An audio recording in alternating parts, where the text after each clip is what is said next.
കേരളം ഇതുവരെ കാണാത്തൊരു രാഷ്ട്രീയ കൊടുങ്കാറ്റിന് സാക്ഷ്യം വഹിക്കാൻ പോവുകയാണ്. ഇടതും വലതും മാറി മാറി ഭരിച്ച കേരളത്തിന്റെ മണ്ണിൽ ഇത്തവണ ചരിത്രം തിരുത്തിക്കുറിക്കപ്പെടുമോ? തദ്ദേശ തെരഞ്ഞെടുപ്പിലെ തിളക്കമാർന്ന വിജയത്തിന് പിന്നാലെ തിരുവനന്തപുരം കോർപ്പറേഷന്റെ ഭരണം പിടിച്ചെടുത്ത ആത്മവിശ്വാസത്തിൽ BJP ലക്ഷ്യമിടുന്നത് വരാനിരിക്കുന്ന നിയമസഭാ തെരഞ്ഞെടുപ്പിലെ നിർണായകമായ 40 സീറ്റുകളാണ്. പ്രധാനമന്ത്രി നരേന്ദ്രമോദിയും കേന്ദ്ര ആഭ്യന്തരമന്ത്രി അമിത്ഷായും നേരിട്ട് കളത്തിലിറങ്ങുന്ന മിഷൻ കേരളയുടെ അണിയറ രഹസ്യങ്ങൾ എന്തൊക്കെയാണ്?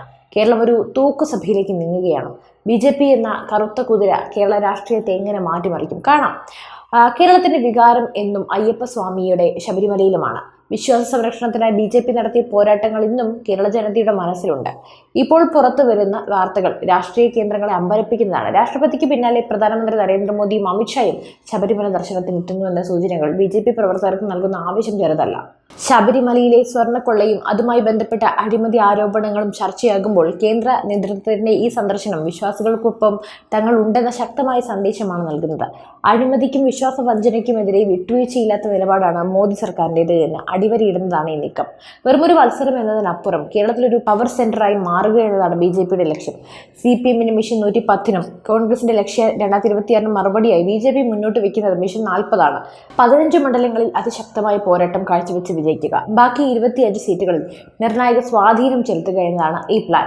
ഇതൊരു തൂക്കുസഭയിലേക്കാണ് വഴിവെക്കുന്നതെങ്കിൽ കേരളത്തിന്റെ ഭരണം ആര് നിശ്ചയിക്കണമെന്ന് തീരുമാനിക്കുന്ന കിങ് മേക്കർ പദവിയിലേക്ക് BJP എത്തും. തിരുവനന്തപുരം കോർപ്പറേഷനിൽ നേടിയ ചരിത്ര വിജയം ഒരു തുടക്കം മാത്രമാണെന്ന് BJP വിശ്വസിക്കുന്നു. ആ വിജയം നൽകിയ ഊർജ്ജത്തിലാണ് അമിത്ഷാ ജനുവരി 11-ന് കേരളത്തിലെത്തുന്നത്. സ്ഥാനാർത്ഥി നിർണയത്തിൽ തന്നെ BJP ഇത്തവണ ഞെട്ടിക്കാൻ പോവുകയാണ്.